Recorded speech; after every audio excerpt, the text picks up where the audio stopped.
ప్రసాద్ గారు, నిన్న ఘటన జరిగింది, ఏదో కమిటీ వేశారంట, బహిరంగ విచారణ జరుపుతారంట, ఇమీడియట్గా నాకు నివేదిక కావాలని సీఎం గారు అడుగుతున్నారు. వాళ్ళు కూడా వెంటనే గ్రౌండ్లోకి వెళ్ళిపోయి అప్పటికప్పుడే విచారణ కూడా మొదలుపెట్టేశారు. ఇక్కడ వస్తున్నటువంటి ప్రశ్న ఏంటంటే, ఎవరో ఒకరిని బలిపశువును చేసేటటువంటి ప్రక్రియ మొదలైపోయిందా? ముందుగా సాక్షి ప్రేక్షకులకు నమస్కారం అండి, అలాగే ప్యానెల్లోని పెద్దలకి మీకు నమస్తే అండి, అలాగే మా గురుగారు ధర్మశ్రీ గారికి ప్రత్యేక నమస్కారాలు. ఎందుకంటే అక్కడ విశాఖవాసి అన్నిత్యం అప్పన్న గొలిచేతను ఈరోజు ఇంత కష్టాన్ని ఆయన దిగమంగా ఉంటున్నందుకైతే ఆయనకి ఆయనే సాటిని చెప్పాలి. ఎందుకంటే నిరంతరం అక్కడ జరుగుతున్న దరిద్రాలకి మీరు ఒకసారి గమనిస్తే, మీరు దీన్ని అరిష్టం అని మీరే చెప్పారు ఇందట్లా. ఎవడో ఒక ఐరన్ లెగ్ గడు ఉన్నాడు, వాడి దరిద్రం అని కంటిన్యూస్గా ఈ దరిద్రాలు ఒకదాని తర్వాత సంతరించుకుంటాయి. తర్వాత మీరు వాళ్ళు ఎలా పనిచేస్తారంటే లేని దానికి విపరీతమైన బాధ్యతలు కొడతారు. అంటే దానికి ఫైల్ కాలిపోయటానగానే డీజీపీ గారికి ఫ్లైట్ ఇచ్చి పంపించేస్తారు. లడ్డు ఏదైనా అయింది అనగానే వీళ్ళ ప్రకారం డిజైన్ ప్రోగ్రామ్ ఉందనుకోండి, వాళ్ళందరి దగ్గర నుంచి ప్రో యాక్షన్స్ ఎట్లా ఉంటాయంటే, పవన్ కళ్యాణ్ గారు ఇంకా వెనక ముందు ఆడకుండా కూడా మెట్లు గడిగేస్తారు కింద నుంచి పైకి. ఇది ఉదాహరణకి ఎప్పుడైతే స్టాంపేడ్ జరిగిందో తిరుపతిలో, అక్కడ సీరియస్ ఆఫ్ యాక్షన్స్ చూడండి. ఫస్ట్ స్టాంపేడ్ జరిగి చనిపోయినప్పుడు వాళ్ళు సారీ చెప్తామంటే వాళ్ళ పార్టీ అధ్యక్షుడు ఆయన డెసిషన్ని లోకేష్ గారు చచ్చిపోయినట్టుకి సారీ చెప్తే ప్రాణాలు వస్తాయని అహంకారపూరిత మాటలు బిఆర్ నాయుడు. ఇవన్నీ కాకుండా సమస్య పోవడానికి మమ అనిపించి సారీ. యాక్షన్ ఎవరి మీద తీసుకున్నారు? మీరు ఇందాక నుంచి యాక్షన్ అంటున్నారు. ఆ గోశాల పరిరక్షకురాలకి యాక్షన్ తీసుకుంటే దీని ఉపద్రవం గోశాల మీద పడి 200 ఆవుల పైసలకి చచ్చిపోయి. ఇప్పుడు ఇక్కడికి వచ్చారు వీళ్ళు, ఉట్టికి ఎగరలేనమ్మా స్వర్గానికి ఎగిరిందా అని ఒక సామెత ఉంటుంది. అలాగే వీళ్ళ మొహానికి ఒక రిటైనింగ్ వాళ్ళు కట్టలేరు. గతంలో మీరు 1000 కోట్లు తగలబెట్టి కట్టిన సచివాలయాలు అని ఇంత చిల్లులు పడిపోయి నీళ్ళ దారులు, వీళ్ళు ఐకానిక్ టవర్స్ కడతారంటే మీరు నమ్మండి. మీకు కాదు, అమాయకంగా నరేంద్ర మోడీ నమ్ముతారు. మీకు ఎందుకంటే చెమ్ము నీళ్లు మట్టి పోసి, ఎందుకంటే క్యూరింగ్ కరెక్ట్గా చేయండి, నీళ్ళు తెచ్చిపోస్తున్నాడు మట్టి. ఇందాక మీరు ఇంకోటి చూడండి, చంద్రబాబు నాయుడు గారి ప్రవచనాల్లో ఇల్లులు కట్టి ఏమైనా కూలిస్తే మట్టి వేరుగాను ఇసుక వేరుగాను సిమెంట్ వేరుగా తీసుకుని మళ్ళీ రీయూజ్ చేయొచ్చు అని మాట్లాడారు. మీరు అది గమనిస్తే వీళ్ళు కట్టిన దిక్కుమాల గోడలో దేనికి సామాన్లు తీసుకుని వెళ్ళిపోయే పరిస్థితి ఉంది. అన్ని తీసుకెళ్ళిపోవచ్చు. అదే కదా మరి మట్టి చూపిస్తుండే కదా మీ వాడు ఇలాగా పిసికి. అది చూసారా, మట్టి ఉపయోగపడుతుందని కూడా చెప్తారు వాళ్ళు. అసలు మీకు తెలియపోతే తిరుపతిలో రీటైనింగ్ వాళ్ళు ఒకటి కడతారు, ఏది లేయర్స్. ఈ సిమెంట్ బ్రిక్కులతో రీటైనింగ్ వాళ్ళు కట్టారంటే వీళ్ళు ఎంత బుర్ర తక్కువ సన్నాసులో ఆలోచించుకోండి. మీరు వీళ్ళ ప్లాన్ ఆఫ్ యాక్షన్ ఏంటంటే, ఫస్ట్ ఇలా మైకేవ్ గారు అనితమ్మ గారు ఉంటారు, హోం మంత్రి ఆవిడ. అంటే రాష్ట్రం అంతా ఒక హోము ఒక తల్లి రూపంలో కాపాడుతుంది అనుకుంటే ఆబ్వియస్మే ఇటు పడితే జగన్మోహన్ రెడ్డి గారు పాత కాంట్రాక్టర్. పోనా మాట కందం లక్ష్మణరావే ఈయన ఆ పచ్చలోడైతే మార్చాడు, బ్రహ్మాండంగా రాసేసాడు. ఇవాళ నిజంగా అదేమంటారు, రుషికొండ భవనం కట్టుడు ఈ కాంట్రాక్టర్ అయితే ఎంత గట్టికి కట్టాడు చూడండి. మీ మొహానికి కమిషన్లకు కక్కుర్తి పడితే దౌర్భాగ్యం కన్స్ట్రక్షన్ ఎలా ఉంది ఆడుతుందో చూడమనండి. అదే విశాఖలోనే కదా, అదే కదా, ఇదే రుషికొండలో కట్టింది జగన్మోహన్ రెడ్డి గారు. అదే ఏడుసారు కదా. ఇప్పుడు వీళ్ళ దగ్గరికి వస్తే పని ఎలా ఏడుస్తుందో చూడమనండి. ఆగమేఘాల మీద 4 రోజులను 10 మీటర్ల పొడుగు, 60 అడుగుల వెడల్పు, 10 అడుగులు ఎత్తంట, 70 అడుగుల పొడవంట. అంటే ల్యాండ్ స్లైడింగ్స్ ఎట్లా అవుతాయో, హిల్ ఏరియాస్లో ఏ కన్స్ట్రక్షన్ చేయాలో బేసిక్స్ అండి. ఎవరో కదా లలిత జ్యువెలర్స్ ఆయన పాపం నానా తెప్పలు పడి 2 నెలలు బట్టి అక్షయ తృతీయ అని పాపం అడ్వర్టైజ్మెంట్ ఇస్తుంటారు, రిమైండర్లు అవి.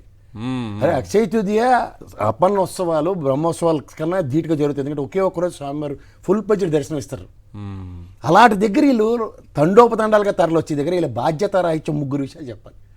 గౌరవ అశోక్ గజపతిరాజు గారు మానస ట్రస్ట్ అధినేత, ధర్మకర్త. ఇంతమంది అక్కడ నిస్సహాయంగా పడి చచ్చిపోయి ఉంటే పూజ అయిపోగానే కింద దిగి వెళ్ళిపోయాడండి. వెళ్ళిపోయాడు కనీసం doesn't even bother to say. ధర్మకర్త కదా, అదే చెప్తున్నాను సార్. ధర్మం లేదా మనసులో కూడా ధర్మం లేదా అంటే ధర్మం వీళ్ళకి ఉండదు దానికి.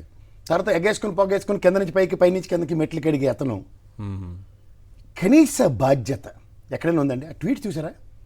నిజంగా చెప్తున్నా, కడుపు కన్నం తిన్నవాడు, ఎందుకంటే రాగద్వేషాలకు అతీతంగా అండ్ దాని రాజ్యాంగానికి బద్దులై అని ప్రమాణ స్వీకారం చేసే వాళ్ళ దగ్గర వీళ్ళ జన సైనికులు మాత్రమే చచ్చిపోతే కంట్రోల్ వచ్చేస్తారు. What about remaining 5 lifes? అంటే మీరు ఒక్కసారి చూపించండి. మీకు మాట చెప్పనా, ప్రాంతీయ పార్టీకి ఉప ప్రాంతీయ పార్టీగా ఆవిష్కరించి మీరు లేకపోతే మాకు బతుకులేదు అనుకున్న వాళ్ళు వాళ్ళ కోసం ఏం బతుకుతున్నారు. దీనే స్వార్థ ప్రయోజనాలు అంటారు. అంటే వీళ్ళకి రాజ్యాంగం, వీళ్ళు చెప్పిన ప్రమాణం, రాగద్వేషాలకు అతీతంగా, కులమతాలకు అతీతంగా అన్న దగ్గర నా వాళ్ళని నేను మాత్రమే పరిరక్షించుకుంటానన్న స్వార్థంతో ఒక పార్టీ అది. ఇక్కడ నాకు ఏం రాదు, సింహాచలం దుర్ఘటనలో జన సైనికుల మృతి బాధాకరం, మిగిలిన వాళ్ళ మృతి సంతోషకరమా?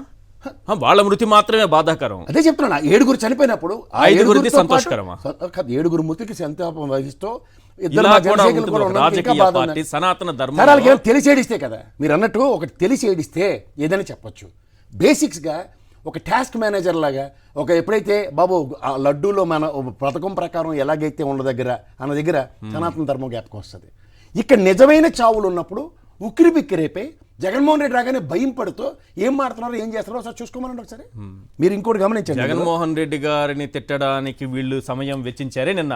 ఆ సమయాన్ని బాధితుల కోసం వెచ్చించుంటే కాస్తైనా ఊరట దక్కేది. అది ప్రోగ్రామ్ డిజైన్ ప్రోగ్రామ్ లేదు. వీళ్ళకి అక్కడికక్కడ ఆస్కవిత్వం చెప్పే దగ్గరకు వచ్చే మాటలకి ఏంటంటే వీళ్ళకి పెళ్లిళ్ళు పేరెంటాల మీద ఉన్న శ్రద్ధ జనం మీద లేదు. ఇవన్నీ ఒక ఎత్తి అయితే సార్ ఉత్సవ విగ్రహంలో ఉన్న ఆ దేవాదాయ శాఖ మంత్రి ఎక్కడ ఉన్నారు సార్? సైడ్ బాబు దూకుని నల్ల రంగేసి కూర్చుని ఉంటాడు కదా ఎప్పుడు. అవును అసలు నాకు తెలియకడుతున్న 5 మంత్రుల కమిటీ అని ఉద్ధరించడానికి పవన్ కళ్యాణ్ గారు మెచ్చి మేకతోలు వేస్తున్నారు కదా, అంత మా చెడ్డ బ్రహ్మాండంగా పనిచేస్తుంటే ఇష్టమైతే ఇంగుతో సమానం. యువతల పక్క నిన్న హోంమంత్రి గారు చేకత కాకపోతే చెప్పండి నేను టేక్ ఓవర్ చేస్తానన్న మాట్లాడిన మాట ఇవాళ హోంమంత్రి గారు మా చెడ్డ బ్రహ్మాండంగా చేస్తే ఈ దౌర్భాగ్యం ఎందుకు ఏర్పడింది? ఇక్కడ దేవాదాయ శాఖ మంత్రికి బాధ్యత ఏదండి? లడ్డూలు కల్తీలో ఏడున్నాడు? ఎక్కడ పక్కెళ్ళి ఆడుకుంటుండే? ఈ తర్వాత తిరుపతి స్టాంప్ పెట్టేప్పుడు ఎక్కడ ఉన్నాడు? ఇవాళ ఈ దేవదేవుడి దగ్గర జరిగిన ఈ దౌర్భాగ్యానికి ఎక్కడ నెల్లూరు నుంచి ప్రెస్ మీట్ పెడతారా? ఇదేనా రాజకీయం?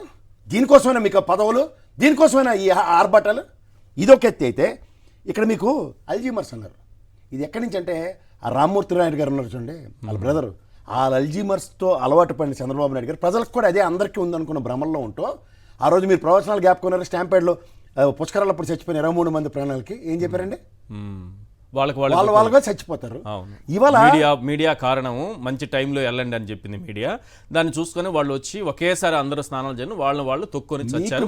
సంబంధం ఏం లేదు. బోయపాటి సరదా మీలాటోళ్ళకు ఉండొచ్చు. ఎందుకంటే ఆ షూటింగ్ కార్యక్రమాలు ఎక్కడి నుంచి ప్రైమరీగా చేయవలసిన స్నానం బదులు ఇంకోదారి చేసిన వల్ల వచ్చిన దౌర్భాగ్యం. జనం అంతా గుమ్మి కూడా కనిపించాలి వాళ్ళకి. తిరుపతిలో ఎప్పుడైతే జరిగిందో బాధ్యతారాహిత్యమైన చర్యలు 2 తీసుకోవడం వల్ల, ఎందుకంటే కొండమీద టికెట్లు అమ్ముతానన్నది కాకుండా కింద అమ్ముతానన్న సొంత పెత్తనం వెలగబెట్టిన బీఆర్ నాయుడు దరిద్రానికి అండ్ ప్రాణాలు పోయిన అభంశుభం తెలియని 6 ప్రాణాలకి బాధ్యత వహిస్తున్న ఆవిడని సస్పెండ్ చేసిన దానికి 200 ఆవులు చచ్చిపోయిన దానికి సీరీస్ ఆఫ్ యాక్షన్స్ చూసుకోమండి.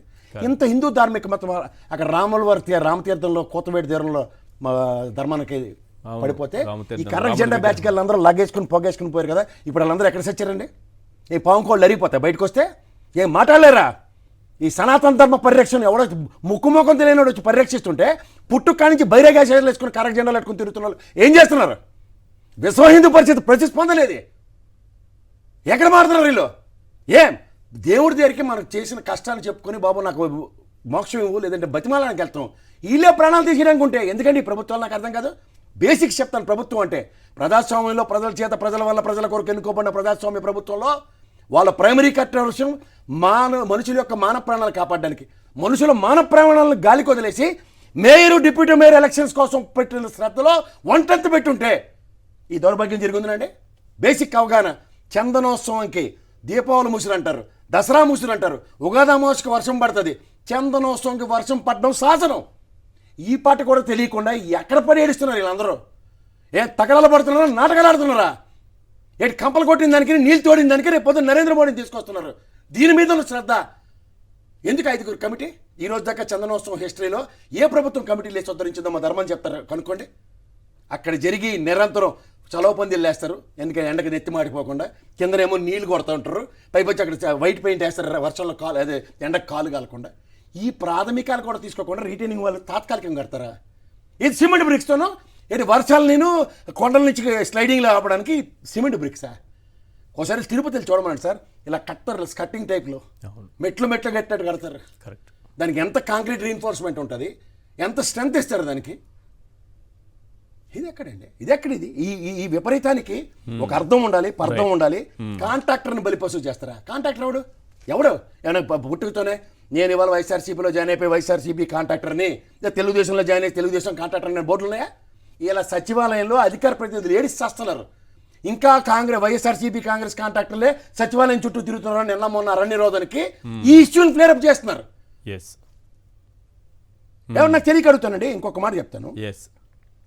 ఇప్పుడు మాణిక్యాలరావు గారు ఆ రోజు దేవాదాయ శాఖ మంత్రిగా ఆ రోజు ఆయన మాట్లాడిన మాటలు ఒకసారి దివంగత నేత ఆయన మాట్లాడిన మాటలకి బాధ్యతారాహిత్యమైన యానం రామరెడ్డి మాట్లాడుతున్న దానికోసం చూడండి. ఎక్కడైనా ఒక సంబంధిత మంత్రి దానికి గతంలో పడి ఏడిచారు కదా, ఏ మంత్రి ఏం పని చేస్తుండో మాకు తెలియట్లేదని. ఇప్పుడు ఏం చేస్తున్నారు మీరు? డిస్ట్రిక్ట్ ఇన్ఛార్జ్ అనగానే సత్యప్రసాద్ అక్కడే ఆయన అవును. ఏరే బాధ్యత ఏది ఎడన్నారండి ఆయన ఈ అమరావతికి తరలింపు కార్యక్రమంలో ఉన్నారా లక్షలాది మంది ఇంకా అదే రేపు ప్రోగ్రామ్. మళ్ళీ మీకు అక్కడ నారాయణ కాపు చెప్పారు ఆయన మంచి మాస్టర్ గారు కెమిస్ట్రీలు ఫిజిక్స్లు బాగా చెప్తారు నారాయణ సంస్థలు ఎదురేత మళ్ళీ టెంట్లో కూడా లైన్కి ఏమన్నా 2.3 కోట్లు తగలబెట్టి నాకైతే నమ్మకంలే ప్రధానమంత్రి వస్తుంది ఏ టెంట్లో పడిపోయి వస్తే ఎవరిది బాధ్యత వీళ్ళకి అనుభవం లేదు ప్రతిదానికి తాత్కాలిక భవనాలే ప్రతిదానికి తాత్కాలిక ఉపశమనాలే ఇది ఎక్కడ విడ్డూరాలండి ఎన్ని రోజులండి ఇది నాకు అర్థం కాదు. రైట్. ఇంతమంది ప్రాణ నష్టం జరుగుతుంటే 10 అడుగుల గోడ 60 అడుగుల నిడివి ఉన్నదాన్ని కట్టడమే వీళ్ళకి చేత కానప్పుడు లక్షల కోట్ల అప్పులు తీసుకొచ్చి అమరావతి కడతారంటే ఎవడి రిమాలు ఇక్కడ నాకు అర్థం కాదు. ఎస్.